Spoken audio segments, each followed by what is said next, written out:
Hello नमस्कार दोस्तों, स्वागत है आपका अपने YouTube channel study with Subhash में। जैसा कि आप जानते हैं ये क्लास डेली करंट अफेयर की क्लास होती है जो आज 25 सितंबर 2024 की क्लास है। जिसका पहला क्वेश्चन है, उत्तर संयुक्त अभ्यास 2024 का संबंध किससे है? तो इसका संबंध रूस और चाइना से है। तो रूस और चाइना की नेवी और एयरफोर्स का ये संयुक्त अभ्यास है जो कहाँ चल रहा है, तो ये इसकी लोकेशन क्या है? तो इसकी लोकेशन ओखोटस्क सागर और जापान सागर में है और यहीं पे ये संयुक्त अभ्यास चल रहा है। कुछ इम्पोर्टेंट हैं वो हम देख लें कि पहला अंतर्राष्ट्रीय डेयरी महासंघ एशिया एशिया प्रशांत शिखर सम्मेलन का आयोजन कहाँ हुआ है? तो इसका आयोजन कोच्चि में हुआ था।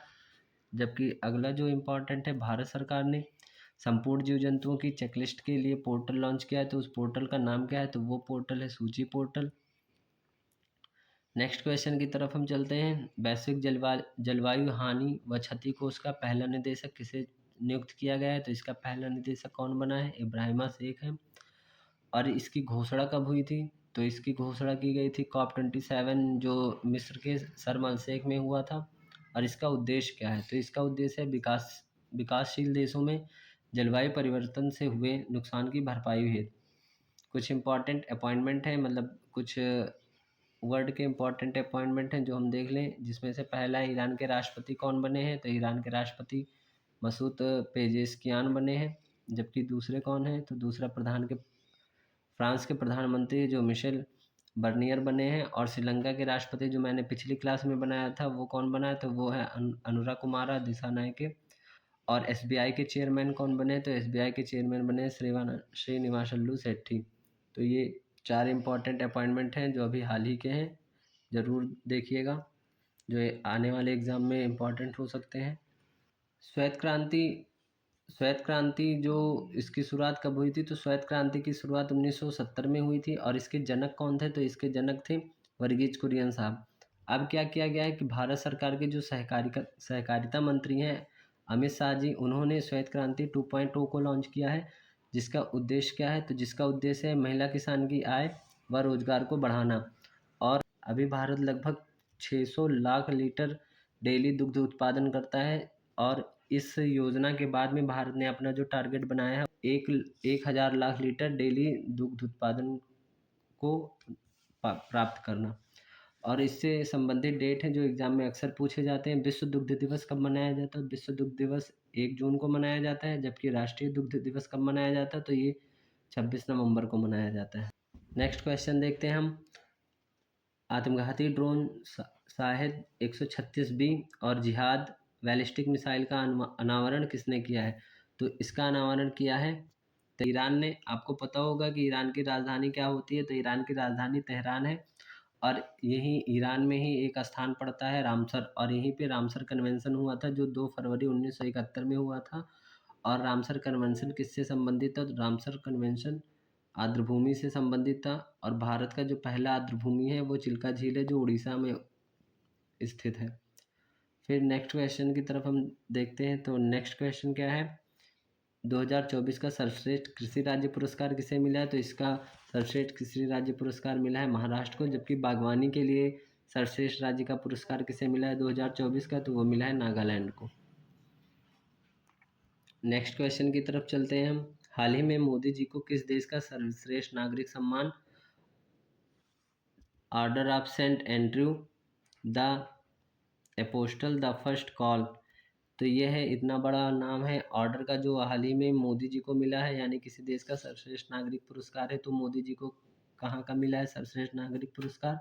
तो ये रूस का है। और इसकी घोषणा कब हुई थी? तो इसकी घोषणा सन 2019 में हुई थी, तो जो जा करके अब 2024 में मोदी जी को दी गई है।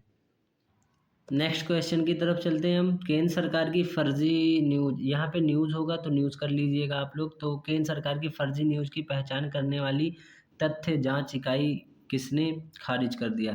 तो जैसे आप लोग देखते हैं सोशल मीडिया पे कोई भी खबर चलती रहती है तो उसकी जांच करने के लिए तथ्य एवं जांच इकाई बनी थी, जिसको बॉम्बे हाई कोर्ट ने क्या किया है, इसको खारिज कर दिया है। फिर नेक्स्ट क्वेश्चन की तरफ चलते हैं हम। अनुसूचित जाति के विरुद्ध सर्वाधिक आपराधिक मामले कहाँ दर्ज हुए हैं? तो अनुसूचित जाति के विरुद्ध सर्वाधिक आपराधिक मामले अपने ही स्टेट यानी कि उत्तर प्रदेश में दर्ज हुए हैं सबसे ज़्यादा, जिसमें से पूरे भारत में भी जितने मामले आते हैं उनमें से 24% अपने उत्तर प्रदेश में दर्ज होते हैं। सेकंड राज्य की बात करें हम तो राजस्थान का नंबर आता है और थर्ड पे एमपी, यानी ये तीनों स्टेट ऐसे हैं जहाँ पे अनुसूचित जाति के विरुद्ध सबसे ज़्यादा आपराधिक मामले दर्ज हुए हैं। और इसमें से जो एससी एसटी आप लोग सुने होंगे, एससी एसटी एक्ट कुछ होता है ऐसा करके, आप लोग ज़रूर सुने होंगे।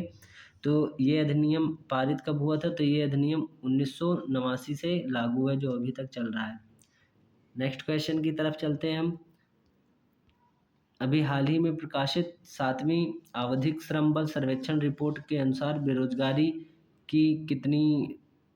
बेरोजगारी कर कितना है? तो बेरोजगारी कर कितना है? बेरोजगारी कर 3.2% है।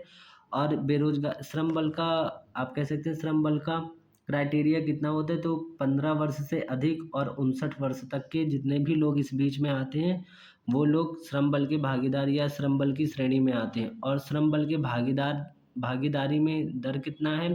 तो इसमें मेल यानी कि पुरुष वर्ग होता है 78.8%, और जिसमें से महिलाओं का योगदान कितना होता है? तो महिला का योगदान होता है, या महिला इतने 41.7% महिलाएं जो हैं वो श्रम बल में योगदान देती हैं या इस क्राइटेरिया में आती हैं।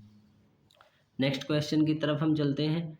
तो नेक्स्ट क्वेश्चन क्या है? तो नेक्स्ट क्वेश्चन है कि भारत के पहले CO2 से मेथनॉल पायलट प्लांट की आधारशिला कहाँ रखी गई है? तो मेथनॉल जिसका फार्मूला CH3OH होता है, और इसकी आधारशिला कहाँ रखी गई है? तो इसकी आधारशिला पुणे महाराष्ट्र में रखी गई है। आपको पता होगा कि मेथनॉल जो गाड़ी के ईंधन के रूप में प्रयोग किया जाता है, या ईंधन में मेथनॉल मिला करके फिर प्रयोग किया जाता है। तो इसके पायलट प्लांट की आधारशिला कहाँ रखी गई है? तो पायलट प्लांट की आधारशिला पुणे जो महाराष्ट्र में स्थित है वहाँ पे रखी गई है।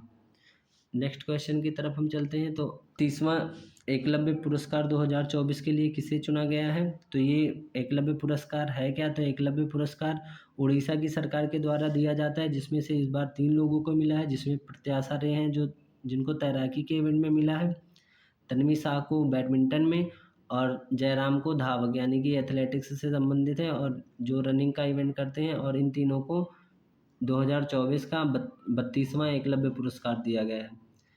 Thank you class. ज़रूर बताइएगा कि ये क्लास आपको कैसी लगी।